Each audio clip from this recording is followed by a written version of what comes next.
15 سال کے بعد ایسا وزٹ ہو رہا ہے, ایسی ملاقات ہو رہی ہے آفٹر 15 ایئرس. آپ اب امیجن کریں کہ اگر ایک ملک کی عمر 50 سال ہے اور 15 سال وہ آپ کے ساتھ کسی قسم کا فورن سیکرٹری لیول کی انہوں نے کوئی ٹاک نہیں, کوئی جو فیسلٹی ہے اس کو دوبارہ بحال کیا جائے, کیونکہ انڈیا اور بنگلہ دیش کے بارڈر پر بنگلہ دیش کی سائڈ سے ٹرکس کی لائن لگی ہوئی ہے جس میں چیزیں گلتی سڑتی نظر آ رہی ہے, اور ملین آف ڈالر جو ہے بنگلہ دیش کے لاس میں جاتے ہوئے دکھائی دے رہے ہیں. وجہ صرف یہ ہے کہ بنگلہ دیش جو ہے چائنا کو فیسیلیٹیٹ کر رہا ہے اپنے بارڈر پر, چکن نیک کوریڈور پر. انڈیا کبھی بھی بارڈر کو لے کر رسک نہیں لیتا. بات ہی نہیں آپ کے ساتھ کی, تو اب آپ اندازہ لگائیں کہ اس ملک کے کیا تعلقات ہوں گے. پاکستان کے دورے پر آئے تھے, اس کے بعد جب شیخ حسینہ واجد اقتدار میں آئیں تو ایک وزٹ جو ہے سینئر لیول کو تو چھوڑ دیں, ایک لوور لیول کے اوپر بھی کوئی وزٹ نہیں ہوا. اور اب اگر آپ دیکھیں تو یہ کوائٹ سگنیفیکنٹ ہے. اور جس طرح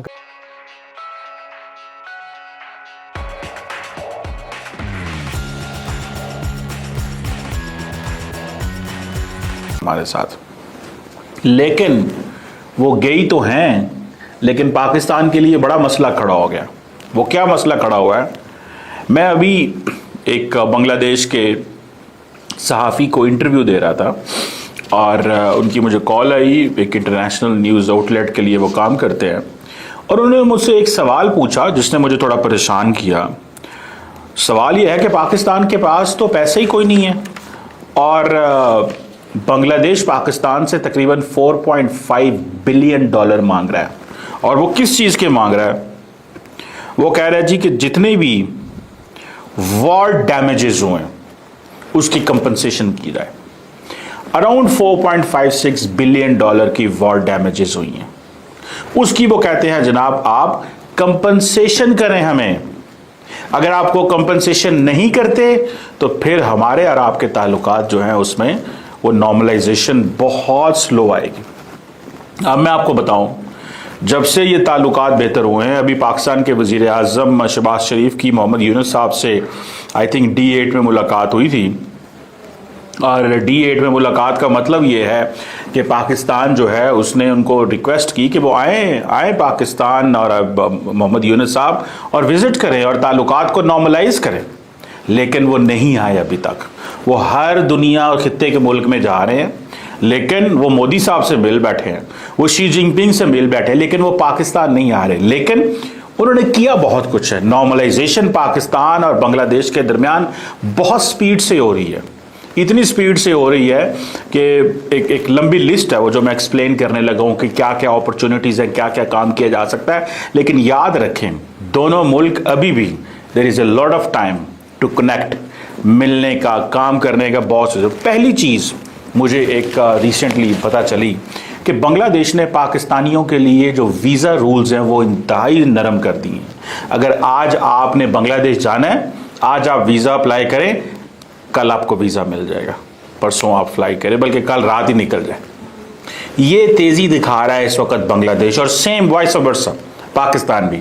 پاکستان کا جو ہائی کمیشن ہے ڈھاکہ کے اندر, وہ بھی بہت جلد لوگوں کو ویزاز جو ہے وہ بنگلہ دیش میں دے رہا ہے. اٹ مینس کہ یہ ایک فرسٹ سٹیپ ہے جو دونوں ملک ایک کانفیڈنس بلڈنگ میئرز کے طور پہ کر رہے ہیں کہ ہاں جی آپ بھی ویزا ریلیکس کیے ہیں, ہمارا بھی ویزا ریلیکس ہوا ہے. اور میں اس حوالے سے میں نے کچھ بزنس کمیونٹی سے پاکستان میں بات کی, تو ان کے اندر یہ بات چلی. کچھ پاکستان کی جو یہ چیمبر آف کامرس کے جو لوگ ہوتے ہیں ان کے دورے بھی ہوئے ہیں ڈھاکہ میں, وہاں سے بھی لوگ آئے ہیں, اور کچھ صحافی بھی آئے ہیں, وہاں سے بہت چیزیں ڈیولپ ہو رہی ہیں. لیکن حالات اس وقت, انڈیا فیکٹر بھی بڑا امپورٹنٹ ہے. آپ کو میں ایک بات بتاؤں, اس وقت جو مجھے خبر ملی ہے کہ پاکستان کی ایک ایئر لائن ہے, اس کا نام ہے فلائی جنا کراچی سے, اس نے پرمیشن لی ہے from Karachi to Dhaka flight کی. اور اسی طرح ایک اور ایئر لائن ہے پاکستان کی, ایئر سیال.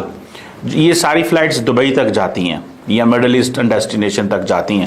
انہوں نے اپلائی کیا ہوا ہے فار دس ڈیسٹینیشن کہ وہ جہاز جو ہے وہ پاکستان سے ڈھاکہ تک فلائٹ جائے.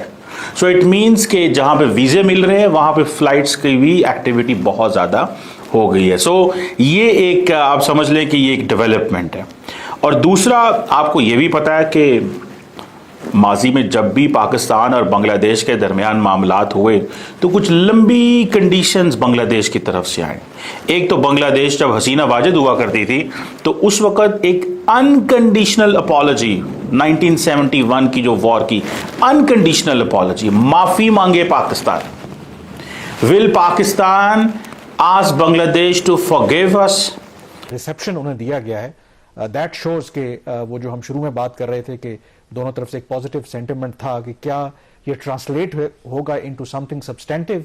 तो देखते हुए ये लग रहा है कि चीजें शायद अब प्रैक्टिकल शेप ले रही हैं दोनों मुल्कों के ताल्लुकात की अगर आप बात करें तो। कामरान बिल्कुल सही का हिस्टोरिक ये वाला सही होता है, हिस्टोरिक मूवमेंट जहां पे आपकी कुछ डेवलपमेंट होती है और पॉजिटिव डेवलपमेंट होती है फॉरेन पॉलिसी के फ्रंट पे। 15 साल बहुत ही बुरा पीरियड था जो पिछली गवर्नमेंट का था। ये पाकिस्तान के लिए गोल्डन अपॉर्चुनिटी है। अब बांग्लादेश का पाकिस्तान के करीब आने का मतलब ये है कि बांग्लादेश का इंडिया के साथ जो उनके जो ताल्लुकात है उसमें उस तरीके की गर्मजोशी नहीं होगी। और बांग्लादेशी जो हुकूमत है अभी कि वहाँ पे इंटरम वो भी इंडिया को काफ़ी उन्होंने इस चीज़ पे वो क्रिटिसाइज भी करते हैं, ऑब्जेक्ट भी किया है उनके इंटरफेरेंस के ऊपर। It's a very good opening.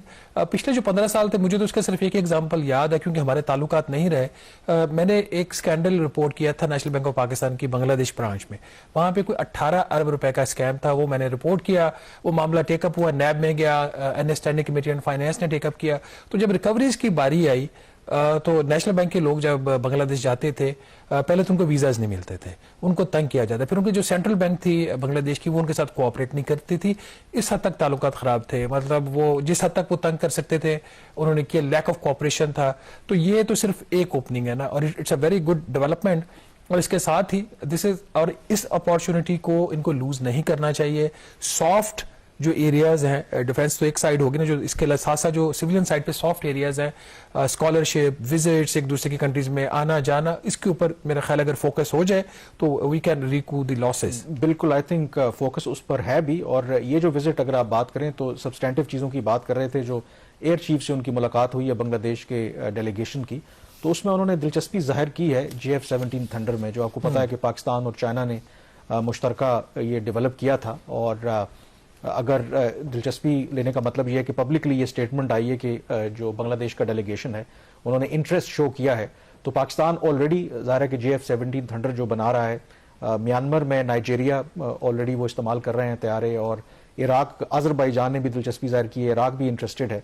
और इस तरह का अगर कोई अरेंजमेंट हो जाता है that would also be very positive. So it will be Pakistani and Chinese technology that will be used. और ऑलरेडी जो बांग्लादेश की एयरफोर्स है उनके पास JF-17 नहीं है, एक और गालिबन F-7 कोई लड़ाका तैयार है जो चीन सेम जो ऑर्गेनाइजेशन है या इंस्टीट्यूशन है जो डेवलप कर रहा है, जिसने JF-17 और पाकिस्तान ने मिलकर किया है। और रशियन उनके पास MiG-29 है, लेकिन बहुत बड़ा फ्लीट नहीं है। और वो इंटरेस्टेड हैं JF-17 में भी और J-10C, ये दोनों प्राइस के लिहाज से भी कंपेटिटिव भी हैं। दोनों जो ये तैयारे हैं वो ऑब्वियसली पाकिस्तान के पास मौजूद हैं। बट इसमें जो चीज़ देखने वाली है वो इंडिया इसको बिल्कुल लाइट नहीं लेगा, क्योंकि इंडिया के लिए बांग्लादेश बहुत मैटर करता है, क्योंकि उसकी सरहद तो लगती ही है।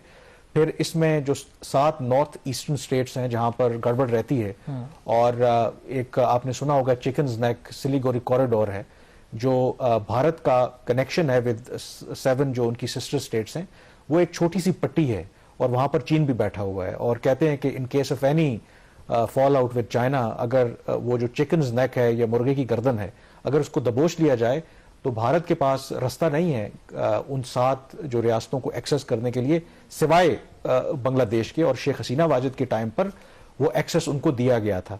और जो भारत है उनका मीडिया भी इसके हवाले से अक्सर अब बातचीत करता है।